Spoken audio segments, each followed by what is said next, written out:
Gastric এই একটি শব্দেই অনেকের মুখটা গম্ভীর হয়ে যায়। পেট ফাঁপা, ঢেকুর, বুক জ্বালাপোড়া সব মিলিয়ে দিনটাই মাটি হয়ে যায়।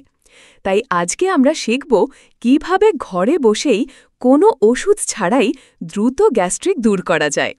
মাত্র 1 মিনিটে আরাম পেতে পারেন যদি এই টিপসগুলো অনুসরণ করেন।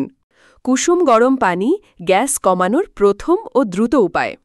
একটি গ্লাস হালকা গরম পানি খেয়ে দেখুন। এটি পেটে জমে থাকা গ্যাস বের করে দিতে সাহায্য করে এবং পাকস্থলী শান্ত রাখে। সকালে খালি পেটে বা যখন গ্যাস্ট্রিক হয় তখন পান করুন। বিশেষ করে যারা অনেকক্ষণ না খেয়ে থাকেন তাদের জন্য খুবই কার্যকরী। আদা ও লবণের ম্যাজিক। 1 টুকরো কাঁচা আদা নিন, তার সঙ্গে চিমটি পরিমাণ লবণ মিশিয়ে মুখে রেখে চিবাতে থাকুন 2-3 মিনিট। আদা হজম শক্তি বাড়ায় আর লবণ গ্যাস ভাঙতে সাহায্য করে। 5 মিনিটের মধ্যেই পেট হালকা লাগবে ইনশাআল্লাহ। লেবু, লবণ, গরম পানি, ঘরোয়া অ্যান্টাসিড। প্রথমে 1 গ্লাস কুসুম গরম পানিতে মেশান আধা লেবুর রস, 1 চিমটি লবণ। এটি খালি পেটে খেলে গ্যাস, ঢেকুর আর বুক জ্বালা দ্রুত কমে যায়। প্রাকৃতিক উপায়ে পেট পরিষ্কার হয়, হজমও ভালো হয়। পুদিনা পাতার রস ঠান্ডা পেটের গোপন রহস্য। কয়েকটা পুদিনা পাতা ব্লেন্ড করে রস বের করে নিন।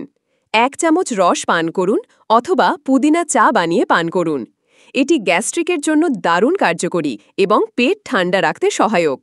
রসুন গ্যাস্ট্রিক কমাতে কার্যকরী অ্যান্টিব্যাকটেরিয়াল। খালি পেটে 1 কোয়া কাঁচা রসুন খেয়ে তার সঙ্গে গরম পানি পান করুন। রসুন হজম শক্তি বাড়ায়, গ্যাস্ট্রিকের ব্যাকটেরিয়া নষ্ট করে এবং বুক জ্বালা কমায়। হালকা হাঁটাহাঁটি প্রাকৃতিক হজম শক্তি বাড়ায়। খাওয়ার পর 5 থেকে 10 মিনিট হাঁটুন। অনেকেই খাবার খেয়েই শুয়ে পড়েন। এটা গ্যাস্ট্রিকের অন্যতম কারণ। হাঁটলে হজম দ্রুত হয়, পেটে গ্যাস জমে না। জিরা বা মেথির পানি সাদা ওষুধের বিকল্প। 1 চা চামচ জিরা বা মেথি 1 গ্লাস পানিতে 4 থেকে 6 ঘন্টা ভিজিয়ে রাখুন। এরপর পানি ছেঁকে সকালে খালি পেটে পান করুন। এটি পেটের অ্যাসিড কমায় এবং হজমে দারুণ কাজ করে। জরুরি সতর্কতা। যদি আপনি প্রতিদিন গ্যাস্ট্রিক সমস্যায় ভোগেন অথবা খাবারের পরই পেটে ব্যথা, বমি ভাব বা বুক জ্বালা হয়, তাহলে দেরি না করে ডাক্তার দেখান।